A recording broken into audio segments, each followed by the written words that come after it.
shot start tonight. Let's get back on track because I want to talk about Ghost in the Shell. Now, okay, we've already established that only a couple of us are anime heads here, but is everyone at least familiar with Ghost in the Shell? Yeah, sure. Amazing, probably one of the most amazing animes I've seen. I think one of the more well-known ones too. So even if you're not like hardcore into anime, you've probably heard of like Perfect Blue, Ghost in the Shell, Ninja Scroll, Vampire Hunter D, stuff like that. You know, La Blue Girl, Ninja Battle Scroll. Angel. The good ones. The Blue Girl's more hentai it than easy. anything else. Way to call up and start this joke. I was trying to Just make wanted sure. to make sure. All right, so okay, no, hold on a second. So let redeem Ghost in the yourself, man. Shell Full of was, Free seems to have some insight and knowledge into Ghost in the Shell. Enlighten us, brother. No, not necessarily. Just for me, my intro to anime was a little on the high end. My first anime I watched thoroughly was actually Ninja Scroll. It then goes to the Shell. Such a great and it one took too. me like literally three times to make it through the Ghost in the Shell, because it was just, for me, it was so complex and trying to figure out what's It's a little going on at this convoluted, moment. sure. You know It is, but I mean, it's a great piece, and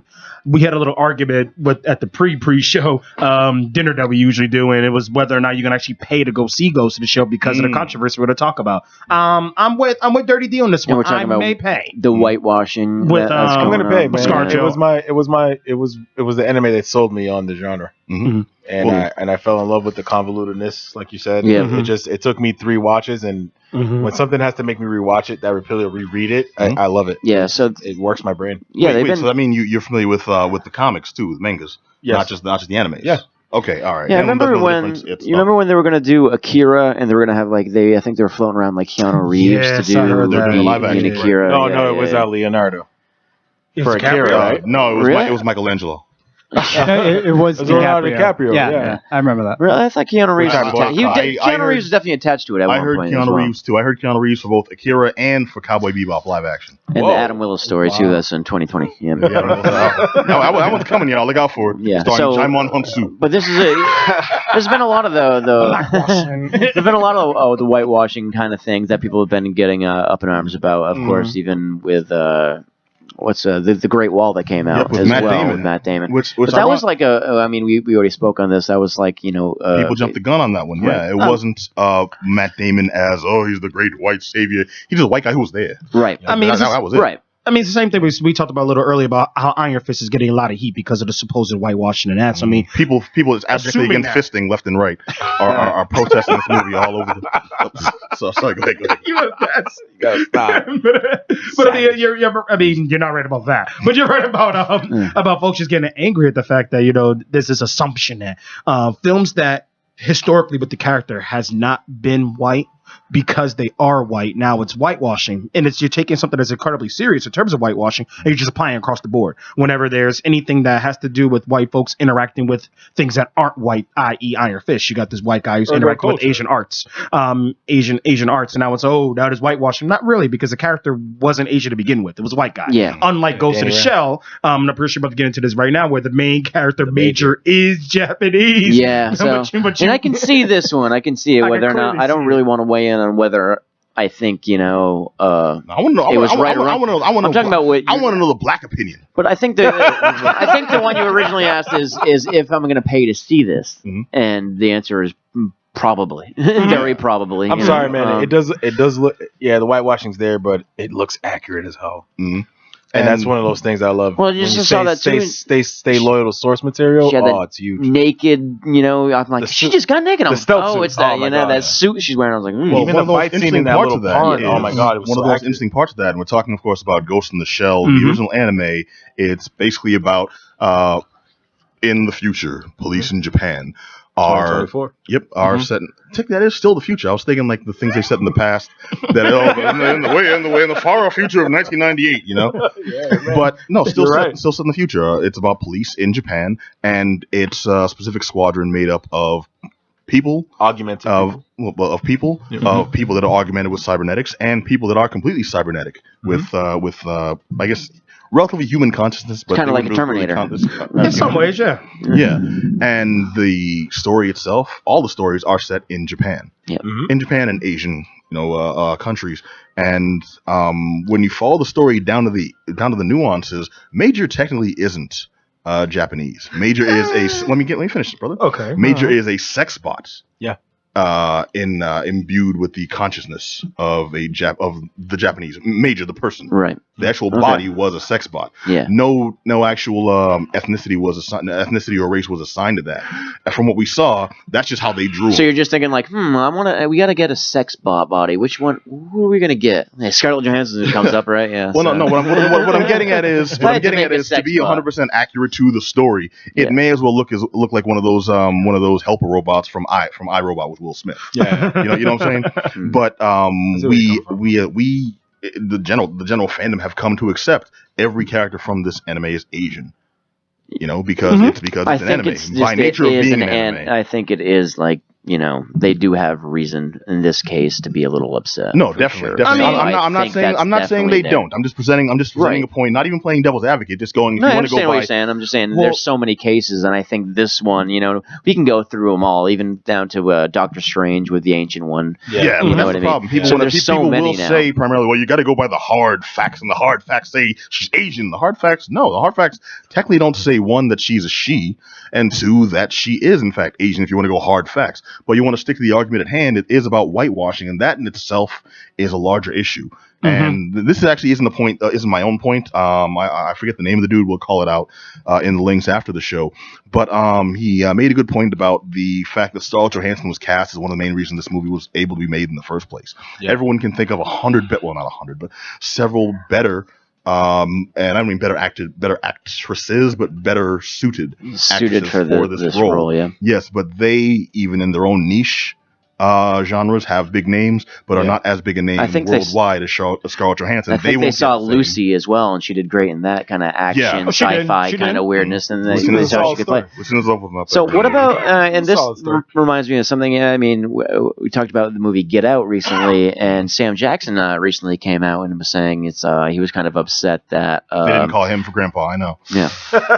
But the actor who played the lead in that way, because he's a British dude. Yes, he is. And so he was saying, he wished that it would have been an African American actor who actually went through that kind of struggle. And then because that's a particular situation that I promise you is not only an American situation. Right. So, I actually know personally.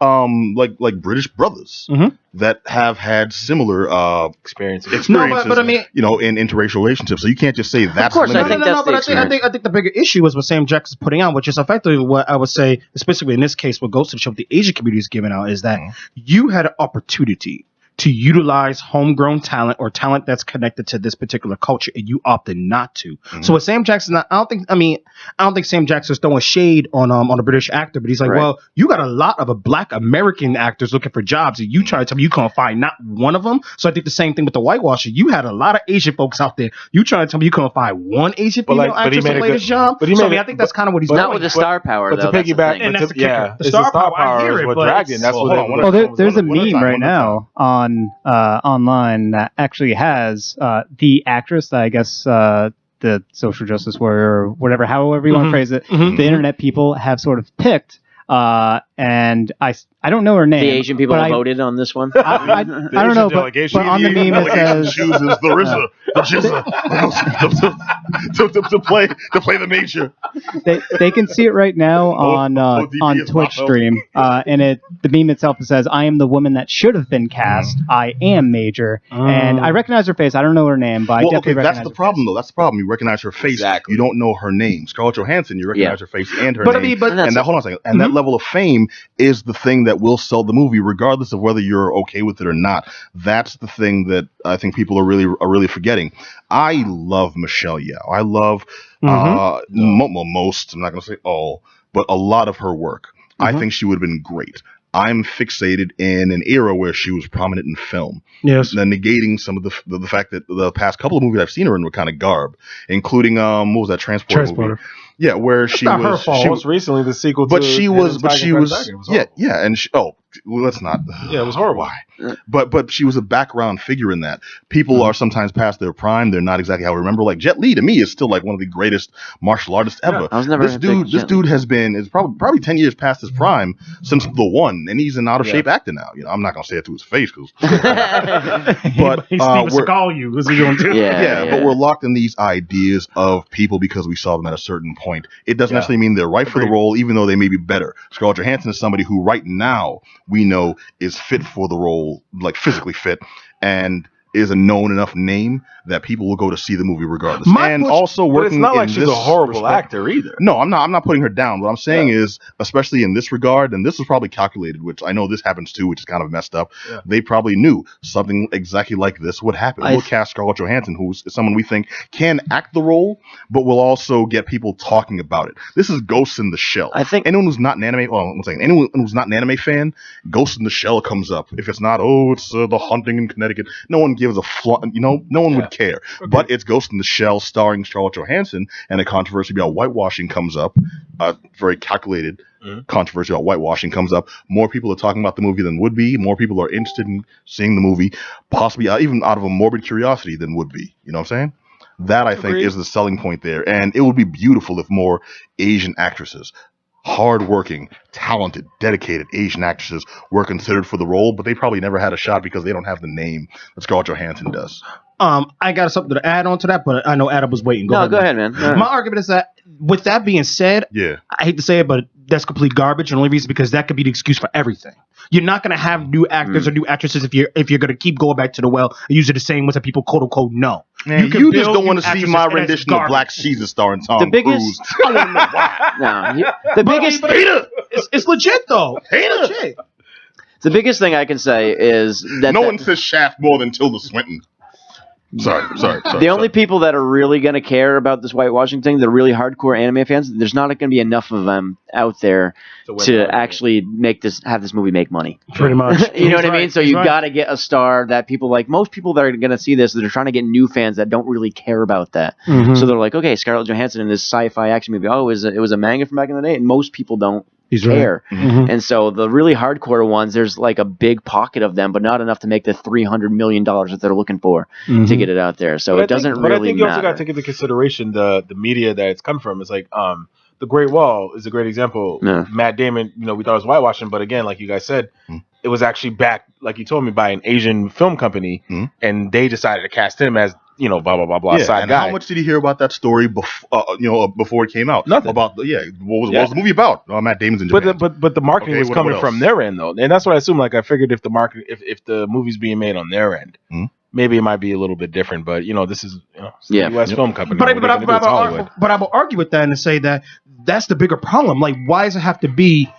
We got to get this well-known white actor or actress in order for us to make money. Why can't it just be for the love of actually making film? Because that's the sad I got to get this money. Affairs, my brother. You're dealing with that much money. That's like saying, why can't we live in a society where everyone just pays a fair price for goods? I'm a Thriller Priest, man. Of course I'm going to say something like that. I hear you. That's like the argument that theoretically communism works. Theoretically, it does. In actuality, bodies and piles. That is also to say that we have to always go with the norm, whatever the norm is, we have to ride it out until we all become sort of. No, of course not. Every now and then you got to challenge the status quo. You just have to do it. Otherwise, creativity suffers from it. There's many art forms and mediums out there, especially in the gaming industry. It has been getting watered down, and because of that, we get Call of Duty however many that we have now. We get Uncharted however many. We get all these different major franchises. They're just tuning them out. Look at Assassin's Creed. They finally said, all right, now we're going to take a 2-year break. How many of you guys remember when there was a 4-year gap or more before a major iteration in a franchise? I do remember. Halo. But look at it this way also. Again, back to the realistic perspective, there's the ideal. And then there's the reality of the situation. The reality of the situation is every year consistently there will be a new Madden game. There will be a new NBA Live. You know, what if you talk about movies? What if this movie is really good and there's just a white? That's the thing. That's the thing that I think people are ignoring. Yeah, we're so fixated on this person was the wrong cast for it. I'm going to boycott it. Well, I'm not. I have to see it for my own morbid curiosity. And just being honest, I think the industry has approached doing movies of this magnitude and the source material being so popular. I think they approach it with a soft feather pen. It's like, okay, we're gonna get backlash for casting Scarlet. Let's make sure we bring in the guys that are probably involved with the original storyline, the original manga, and see if we can get this as accurate as possible, as loyal to the source material, so we can just kill the whitewashing aspect of that away. Well, I'm feeling from what I'm seeing, I think it's going to be that. I think it's actually going to be pretty decent. Yeah, so do I, and I'm banking on the fact that they are paying the attention, because if this sucks, this will tank a lot of people. Yeah. But from the trailer, they've gone from what we've seen, shot for shot of several key scenes from the anime. Yeah. I mean, that's the only reason why I'm about to go see it, specifically for that, because they showed the scene where she was, transparent through the water. She just whooped that was a cop or whatever. No, it looks visually it's visually amazing, appealing. And you're right, they did it shot for shot. I mean, that's one of the reasons why I'm willing to pull in. I think that's one of the reasons why they did it that way, because it will still catch those purists. So as much as you may be angry at the fact that they cast this white woman as the lead role, at the same time, you can't argue the fact that they at least tried their hardest to be loyal to the source material. So I mean, it's a win. I mean, we'll figure out how it pans out, man. I mean, if you are a fan of Ghost of the Shell, you don't see this movie, shame on you. You should be able to go see it anyway, purely because they try their hard to stay true to the source material, besides the fact that the actress they picked is white. I mean, go for it. I think you should go take a look at it, see for your own self. Well said. Thank you. You heard it right here. JM Thriller Priest is vying for Laverne Cox as the major. Let's do it. All right. Now, okay. Last thing I'll say about it is this: I am going to see the damn thing. Has to be done. I'm going to try my best not to hate on it. Because of what the studios might be doing. It's honestly not Scarlett Johansson's fault. It's not. She's an actress, needed work. This was a job that opened up, and they picked her. You know, they could have. I don't know if it's like that. I don't think Scarlett puts her work in. You know, she does. I think she had roles too that she could have picked other than this. I think she probably took it because she realizes this is going to be a great project. So I think that's a good point. She can handpick whatever she wants to do now as an actress. She probably has scripts, thrown at her stacked up in front of her. So I think she took this. So you can see something over my work. It has to be good. So you can see how much money is behind this and everything, and she probably read it and things like, this is something worth my time. So she was definitely not unaware of the controversy that would probably surround it as well. So I think, she had her reasons for doing it. Hopefully, that means it's going to be a good project. So that's what I'm hoping I hope for. So. And I'm really hoping that at some point, because I know it's not the standard story, it's actually an offshoot, but they teased the Laughing Man. I really am, because that would be the shiz. All right, so if you have any more to say on this subject, you want to chime in on us, so tell us, how stupid we are, how offended you are, and how JM should really just stop vying for these guys. Just admit he's wrong. Come to the dark side. Hit us up at geekdownradio@gmail.com, or just hit us up on Facebook, on Twitter, we're on there too. All the links are on the show bio. And I mean, dude, we want to hear what you have to say. Also, hope you're watching, because you can also chat with us live about it at twitch.tv/thegeekdown. Now, one more thing. When's it dropping? Friggin' dug on it. March next week, 24th. The 24th. All right. So that's in a few days. Yes. All right. Put me on the spot there. I'm like, DJ Clue. All right. No. I'm gonna fall back.